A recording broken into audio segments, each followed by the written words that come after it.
എറണാകുളം കോണ്ടസ്റ്റാ ക്ലാസിക്കിൽ ഒരു luxury ജർണി. Ernakulam bus കയറി വന്നാൽ മതി. ഇതും കൂടെ എടുത്ത് അകത്ത് തന്നെയാ, ഇല്ലെങ്കിൽ എവിടെയെങ്കിലും അടിച്ചു നോക്ക്. എറണാകുളം ചാക്ക് കയറ്റുമോ? ചാക്കൊക്കെ കയറ്റുന്നു. പുറകിൽ സ്ഥലമുണ്ട്, അങ്ങോട്ടൊന്ന് കയറിക്കണം.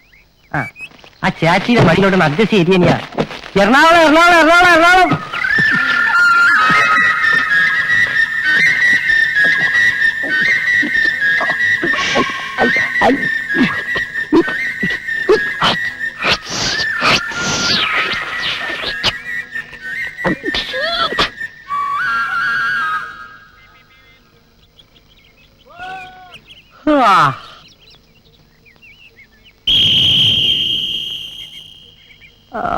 അയ്യോ നോക്കടാ, യുദ്ധഭൂമിയിൽ യോദ്ധാവിന്റെ തല മാത്രം അറ്റു കിടക്കുന്നു.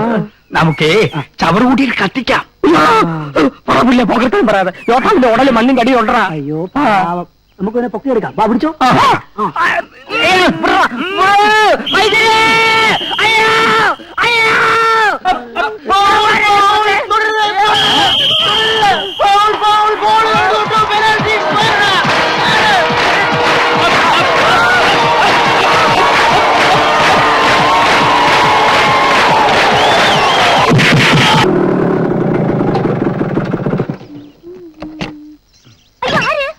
ഓമനക്കുട്ടന്റെ വീട്. ഞാൻ ഓമനക്കുട്ടന്റെ ഭാര്യ. നമ്മളാര്? നമ്പ്യാരുടെ മകൻ പ്രദീപ്. അറിഞ്ഞില്ല കേട്ടാ. ഇരിക്കുന്നു. അയ്യോ ചേട്ടാ എപ്പോഴും പറയും കേട്ടാ ഭയങ്കര പാട്ടുകാരനാണെന്ന്. ഇനിയിപ്പൊ സാറിന്റെ പാട്ടൊക്കെ നമുക്ക് വീട്ടിൽ നിന്ന് കേൾക്കാൻ നമ്മൾ ടി വി പുതിയ ഫോൺ കളക്ഷൻ കിട്ടി. 36, 16, 17. വാഷിംഗ് മെഷീൻ നാളെ വരുള്ളൂ. സാറിന് വിശ്വസിക്കാൻ വയ്യല്ലേ? സമയം നന്നാവുമ്പോ എല്ലാം നേരെയാവും. ചേട്ടന് ലോട്ടറി അടിച്ച് 50 ലക്ഷം രൂപയും കോണ്ടസാ കാറും. ഇപ്പോഴാ എല്ലാം മനസ്സിലായത്. ഓമനക്കുട്ടൻ എവിടെ? അയ്യോ അവിടെ വന്നില്ലായിരുന്നു. നമ്മള് മുമ്പ് താമസിച്ചിരുന്ന വീട്ടിൽ നിന്ന് എന്തരോ സാധനങ്ങൾ എടുക്കാണ്ടെന്ന് പറഞ്ഞ് പെയ്യതാണ്. കൂടെ കാറിന്റെ ഡ്രൈവറും ഉണ്ട്. എന്തരോ ഒരു നാഷണൽ ഹോട്ടലിൽ എവിടെയാണ് താമസിക്കണത്. സംഗതി ആകെ കുഴഞ്ഞു മറിഞ്ഞല്ലോ. എന്തൊരു സാറേ പ്രശ്നം? ഏയ് ഒന്നുമില്ല, ഞാൻ ഇറങ്ങാം. ഓമനക്കുട്ടൻ വന്നാലേ എന്നെ അത്യാവശ്യമായിട്ടൊന്ന് വന്ന് കാണാൻ പറയാം. അയ്യോ സാർ നിക്കണേ, ഒന്നും വിചാരിക്കല്ലേ. എന്റെ ചേട്ടൻ എങ്ങനെ ആള്? മനസ്സിലായില്ല. അയ്യോ അതല്ല, കാശും പണമൊക്കെ വന്നപ്പോ അവിടെ ഏയ് ഒരു കുഴപ്പമില്ല. പുള്ളിക്കാരൻ പെണ്ണുങ്ങളുടെ മുഖത്തോടും നോക്കില്ല. അല്ലെങ്കിൽ തന്നെ ഇത്രയും സുന്ദരിയായിട്ടുള്ള ഒരു ഭാര്യ ഉള്ളപ്പോ വേറെ പെണ്ണുങ്ങൾ മുഖത്ത് വെക്കേണ്ട കാര്യം എന്താ? മണിയനീച്ച് എന്താ ഇതൊക്കെ? എടാ ഗോപാല, എന്നെ ഒന്ന് രക്ഷിക്കടാ. എനിക്ക് പ്രാന്തില്ലടാ. എടാ വൈദ്യരോട് പറയണ ചങ്ങനെ ഒന്ന് അയച്ചു തരാൻ. പ്രാന്തില്ലേ പിന്നെ ഇങ്ങനെ കെട്ടിയിടോ? എത്ര ദിവസമായി ആഹാരം പോലില്ലാതെ ഞാൻ അലിയുന്നു. അവസാനം SI സാറാ പറഞ്ഞത് ഇവിടെ ഉണ്ടെന്ന്. എടാ കോട്ടെ, നിന്റെ ബുദ്ധി പ്രാവർത്തികമാക്കാൻ ശ്രമിച്ചപ്പോഴാണല്ലോ ഞാൻ ചങ്ങലയിലായത്.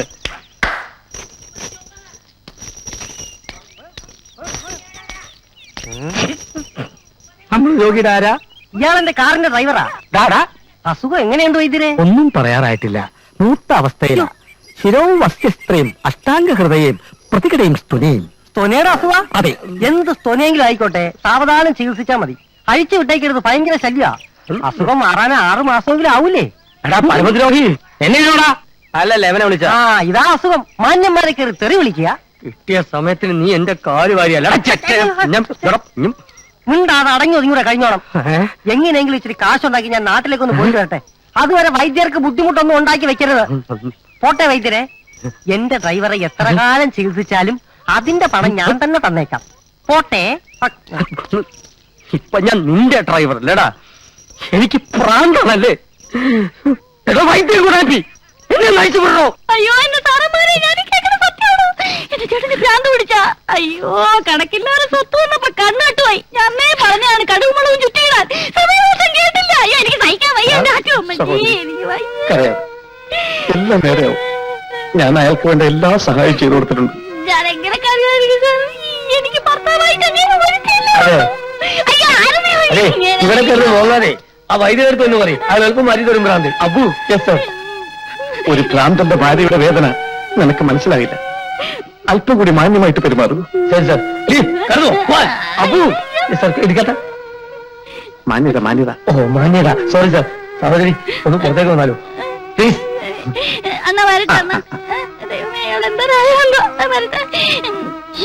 അയ്യോ കൊലടക്കുന്നേ.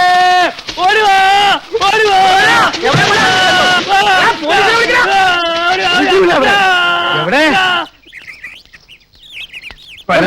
കൊല നടക്കുന്നേ?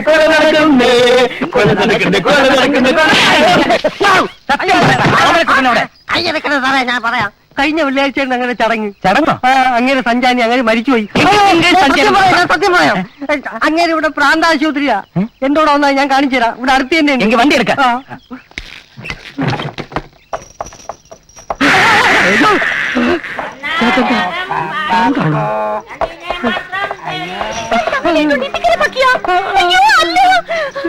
അയ്യോ ഇതെന്നെ ചേട്ടൻ ചേട്ടാ, എന്നാൽ ഈ ഗതിയിൽ ചേട്ടൻ വന്നല്ലോ. അയ്യോ ചേട്ടാ, അയ്യോ സഹിക്കുന്നില്ലേ ചേട്ടാ. കണ്ടോട്ടാണ് കണ്ടോട്ടാണ്. ഭാര്യ വന്ദനെ, എനിക്കൊരു കുഴപ്പമില്ലടി. ചേട്ടൻ ആരെങ്കിലും ഉദ്രവിച്ചാ? എന്നെ വട്ടനാക്കി ഫുട്ബോൾ കെട്ടുന്ന പോലെ തട്ടിയടി. അയ്യോ എന്റെ അച്ഛൻ അമ്മച്ചിയെ പിന്നെ വിളിക്കാം. നീ ചങ്ങലൊന്ന് അഴിച്ചു കാടി. എവിടെ കെട്ടിക്കുന്നു? നീ നോക്ക്.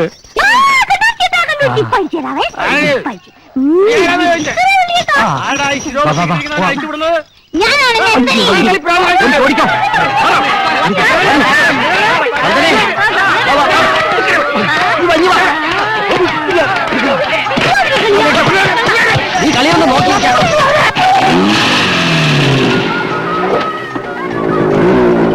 മുതലാളി ഉള്ളത്. ഒരു മാസത്തേക്ക് പുറത്തു വിടില്ല, പിന്നെ ഒന്ന് കണ്ടു നോക്കാം നമുക്ക്. അയ്യോ മുതലാളി, കുത്തി